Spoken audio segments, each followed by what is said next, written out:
guys, I'm just back here showing you a couple of the other little things that I use to trigger point and myofascially release some of these spasm muscles after big training weeks and sessions. These things are self-maintenance. You can save yourself a lot of money from going to seeing physios and other professionals through quick release at home. Keeps most of the pain at bay and most of your nervous system switched on so that it doesn't switch off and create weakness in your body.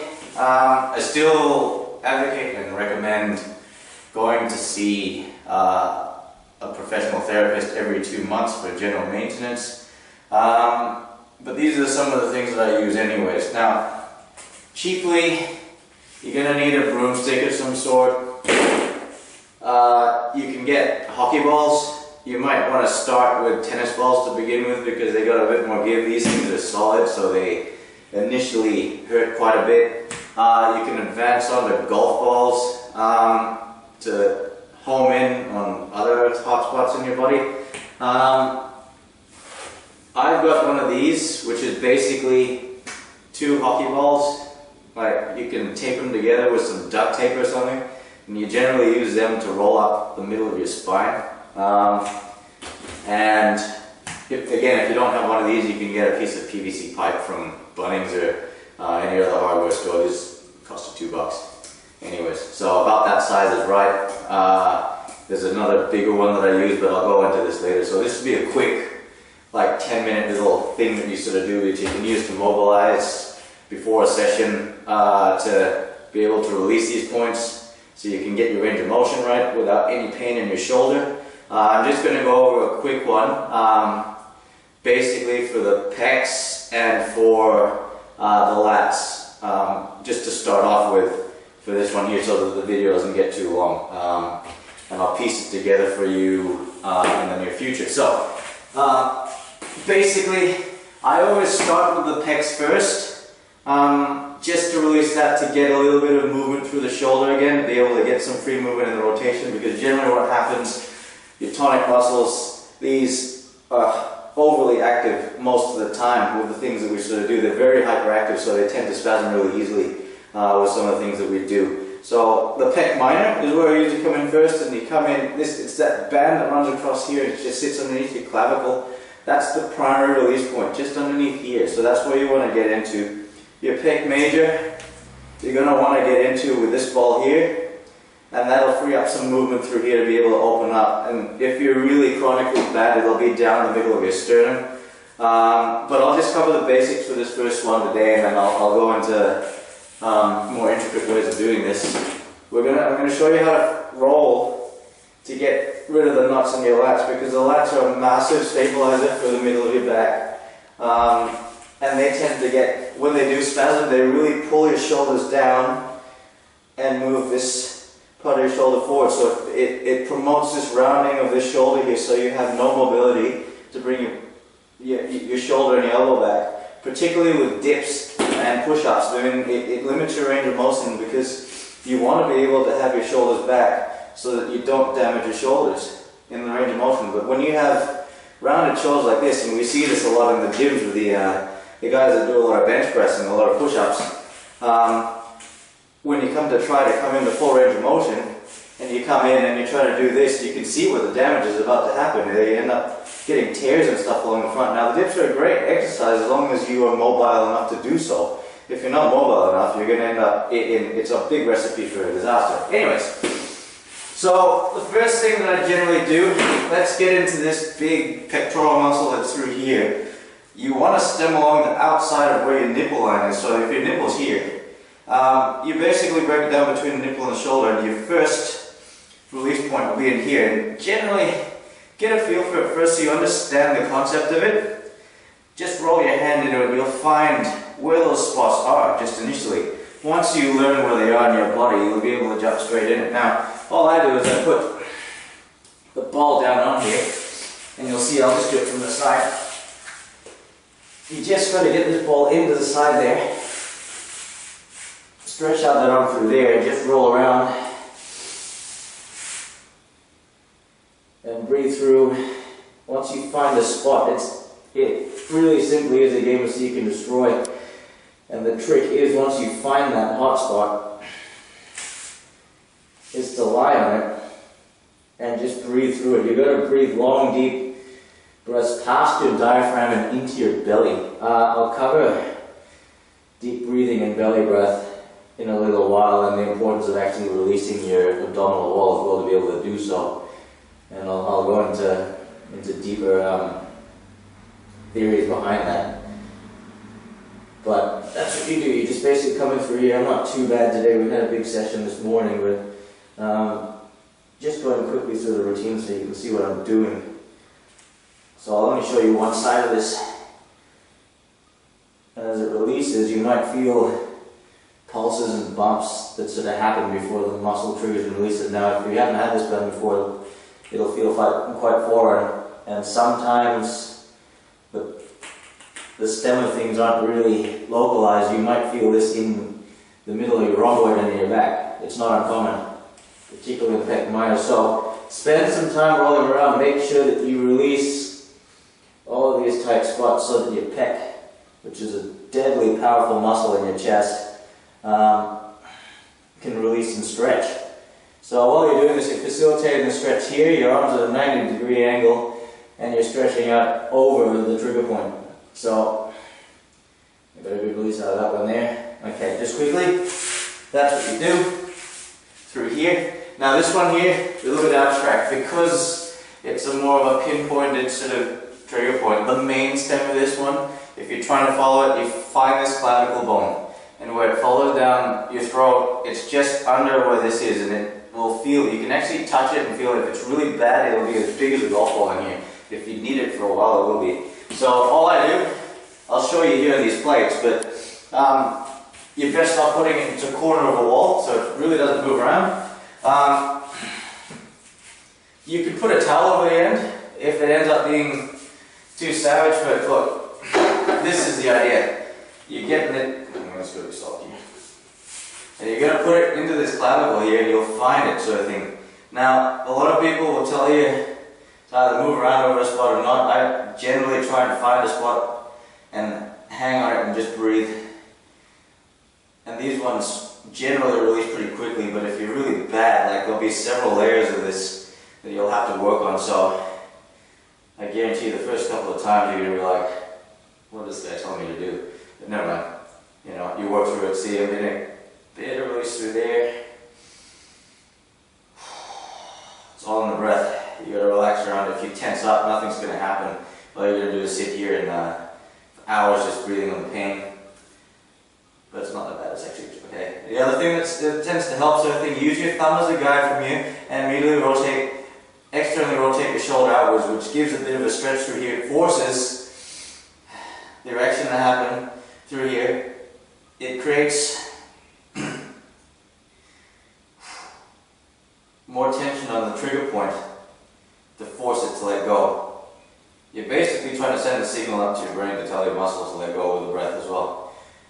And I'll keep telling you that over this to remind you. It's all about the breathing and relaxing around it. So, yeah, that one's released pretty good. And you can follow it down. The stem of it, depending on how bad your spasm is, will follow this pec minor all the way up into where the shoulder inserts, basically in through here. And that's, be careful coming into here because unless you're used to this side of thing, it can actually be really quite savage and quite painful what you're doing. Now you see what I'm doing here? This is creating a little bit of thing that's called transverse friction, where you're working over the muscle back and forth to sort of preliminarily break it down before you actually hit the trigger point. So all I'm doing here is softening up. It's like a light little massage over the top of it, and then you're identifying where that hot spot is, and then when you find it, or found one right here, but you hit it, you basically get down on it and breathe until it releases. See how see that? Where it slipped off there, that's the muscle that released on me. That's what happens. So, I got one more little one here. There we go, got it. See what I mean? Now, able to externally rotate so much more than this one, so much more freely. You won't be able to see it as much, but I've just got that without forcing it is the about as much range of motion there compared to this one that I've just done. Now you see, I only spent 2 minutes on that, and before, imagine being able to do that just before you go and do your dips or workout. Anyways, so that's the pec major and minor. That's a real quick one. While I'm on this subject of being like anterior, might as well go and do the front delt. Similar sort of thing. You can either get really localized with the stick that you got here, or you can roll around on a ball. Look, these are really basic. These are just really simple ones. I can go through the whole routine of things one day, but I just want to keep things really quick and simple for this quick tutorial. I've already released that front delt there. You can also do the side one here as well. Right?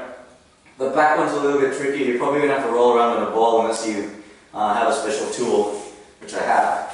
I'll go through that later on, specialized for it. And that's pretty much until you're done. Look, you're ready to sort of roll. Okay. Now, this one here, just relax. We're going to use this and that to get in teres major and minor into the capsule. Okay? So I'll just stick simple with this. Now, you need something nice and hard because the lat's such a big muscle. It stems right down from the top here. There's an insertion that comes in and sticks into, basically attaches into your scapula through there. And then it comes right down the side of your back. So don't forget, your lats actually end up like down here. Alright? So you want to start being on your side.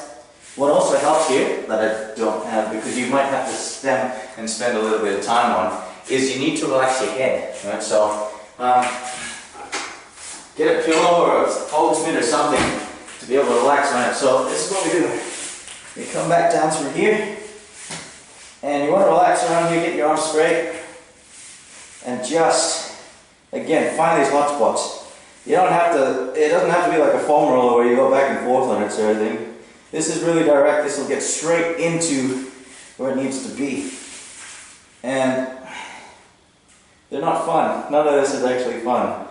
But it's what you need to do to self-maintain, keep yourself pain-free and injury-free. These exercise I'm giving you here, release therapy, will actually keep you injury-free and able to operate at not maximum efficiency, but at least a good one. Here we go. Got one there. So you're just rolling up and down your lat directly on its side till you find a hot spot and you want to stay on that.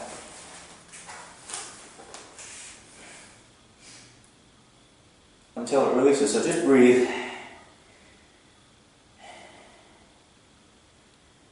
You might need to roll back and forth over a little bit first, but you'll get it. And this will give you so much shoulder relief. You can thank me for it later. Yep. And follow it up and down. You've got to release that whole thing. So, and as you come up into the capsule here, you can still get a decent release through this thing, but I recommend changing over the ball once you're ready. I've got one more spot through here.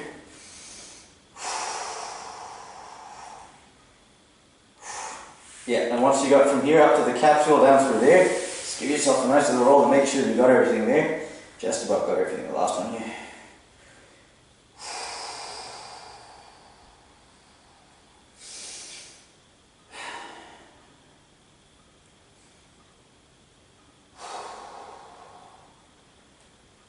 Yeah, I've got that one. Okay, last bit of a roll through here. Good, okay. Now, yeah, I can feel by doing a lot of levers and muscle ups today, I'm really tight through this area, so I'm going to retire from this one here onto the ball. This is where the real fun begins. So what you're going to try and do here, you have this capsule that's in here that contains all these lovely, painful little muscles and stabilizers that are in here, right? So basically what you're trying to do is just put the ball under here and you want to try and find a hot spot. This is really fun.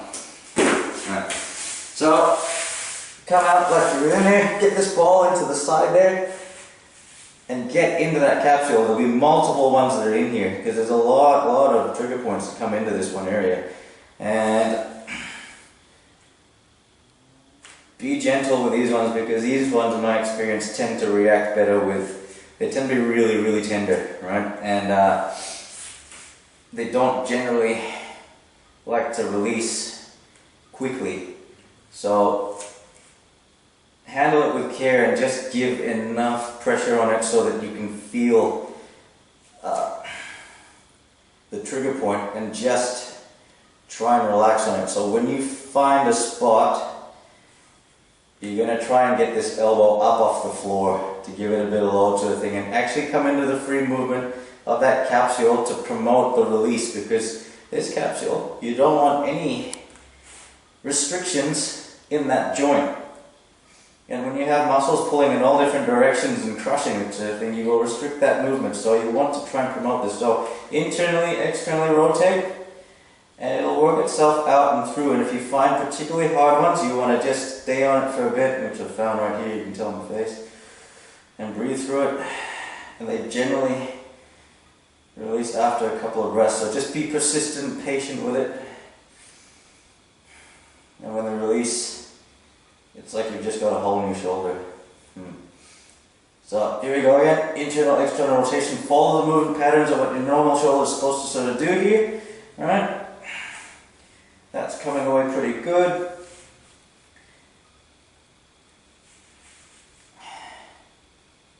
One last one, get the elbow up and off the floor. Internally, externally rotate. In all ranges, as many ranges as you can. And let that ball sink into, oh, there we go. One last one. There we go, that fully released. Okay.